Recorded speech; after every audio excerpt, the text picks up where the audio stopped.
Hello and welcome. My name is Roger Quayle, and you are listening to My Life in the Mosh of Ghosts.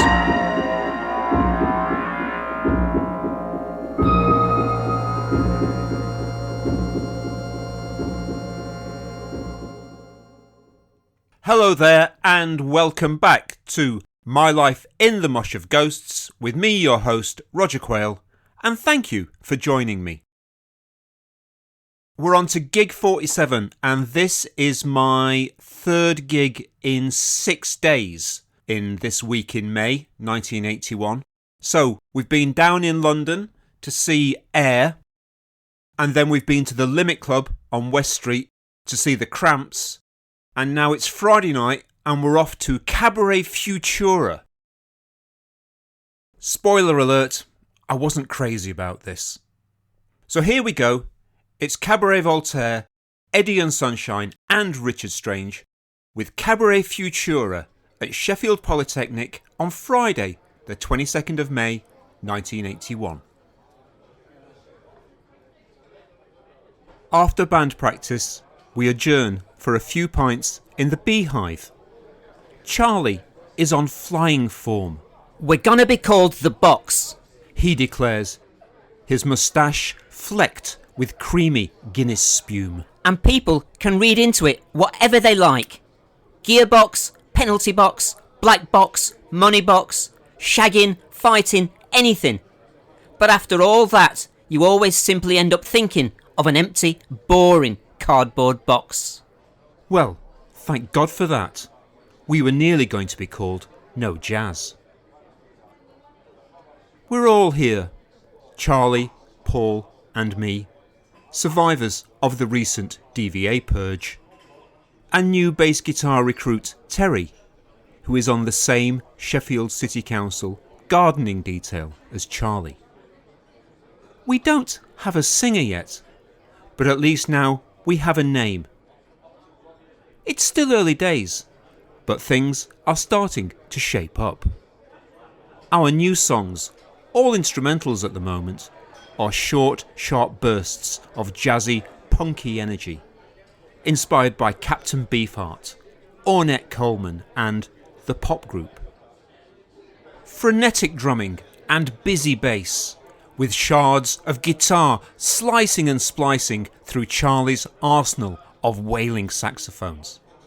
Vital, primal music to move to, kowtowing to no scene or fashion trend. We are fired up, excited by the opportunities ahead. Anything seems possible. And it's with this flame in my heart that I bop down West Street and across the city centre, heading for the Poly. The Phoenix building is hosting a night with Cabaret Futura, featuring my pals in Cabaret Voltaire. The last time I was in here, earlier in the month, was to see The Cure. The atmosphere then was very different.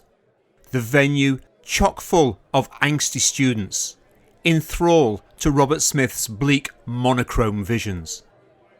However, while Cabaret Futura's enchanted evenings of multimedia avant-garde happenings might play to a packed house in Soho, tonight, up north, is quieter. Much quieter. So, in a valiant attempt to create a supper club atmosphere, or possibly to disguise the paucity of paying customers, the promoter has laid out tables, chairs, candles and potted palms. Hey pal, this is Sheffield. Candles are for power cuts, and the only thing potted round here is mate. In fairness, it's hard to recreate the decadent mood of Cabaret's Kit Kat Club in a cold, purpose-built red brick refectory, more usually accustomed to cuppers and Kit Kats. The cabs come on early and smoulder moodily for about 20 minutes, raking over embers of dissonant malcontent in near darkness. They were like this the first time I saw them at the Limit Club in 1978. Discordant and impenetrable. Which makes them incongruous guests at this would-be sophisticated bohemian evening. It's like finding some graphic pages from Last Exit to Brooklyn, hastily pasted into a library copy of Brideshead Revisited. Indifferent to their murky brew, the blasé audience repair to the bar for victuals. The cabs withdraw, seemingly happy to have slipped a sooty black sock into an otherwise pale wash cycle. I've been spoiled with some remarkable, incendiary music in the last couple of weeks. The dizzy dance pop of the Plastics, the wild, unfettered improvisations of jazz trio Air, and, just 3 nights ago, the raw Cro-Magnon stomp of the Cramps. The twee, fey and inconsequential stylings of Eddie and Sunshine, therefore, are not for me. Eddie's in a dinner suit with a dicky bow, adrift in the interzone somewhere between Klaus Nomi and Peter West. Sadly, poor Eddie can't decide which one he wants to be, new wave freak or eloquent English gent. His partner, Sunshine, wears a flapper dress and sports a jazz age bob. Sandy Wilson's Salad Days, reconfigured for the electropop 80s. The songs, thin, tinny drum machine beneath a puff of synth spores, emanate from centre stage, where a reel-to-reel tape machine rolls, stammering out the backing tracks for Eddie and Sunshine's billing and cooing. To my impatient ears, this merely exaggerates the ache in panache. There is some awkward acting with telephones and some mannered, self-conscious choreography.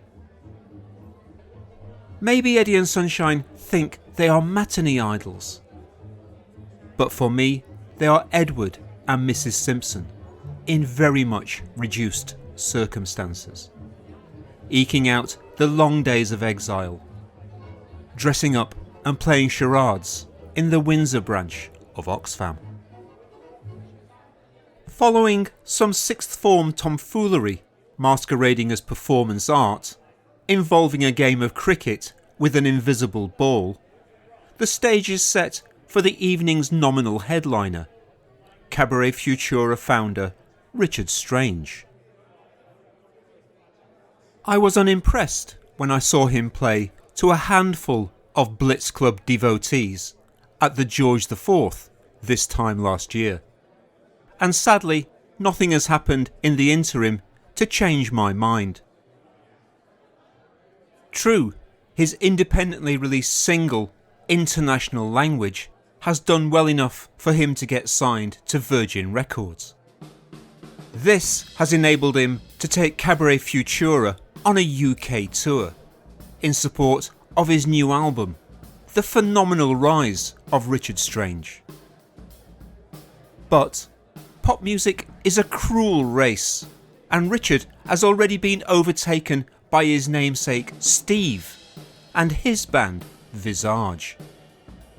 To paraphrase Robert Wyatt, it seems Steve is stranger than Richard. And the only phenomenal thing about his performance is the lack of public interest in the lumpy art rock suet that he dollops out tonight. A bigger budget means the Revox Ghosts, who backed him last year, are now a live band. So we have the same trad rock trappings caked in new wave makeup, just much louder. Strange prowls around the stage, conducting his Bowie as Thomas Jerome Newton impersonation like the old trooper he is. But I'm not shocked when he is unable to make a connection. He's the man who failed to earth. On the bus home, I reflect that the box won't make these mistakes. No flim-flam, no folderol. Our music will be as true as a compass, fearless as Gandhi, raw like sugarcane, and as open and stark as an empty cardboard box. Eddie and Sunshine released their one and only album, Perfect Strangers, on Survival Records in 1983. Richard Stranger's Virgin album was not a commercial success. He continues to work in London as an artist, musician, actor and teacher. You have been listening to My Life in the Mosh of Ghosts with me, your host, Roger Quayle. Thank you to Simon Elliott Kemp for the intro and outro music, and to Rionagh for the artwork. Join me again next time for another episode from My Life in the Mosh of Ghosts. This is Roger Quayle saying thank you and bye bye.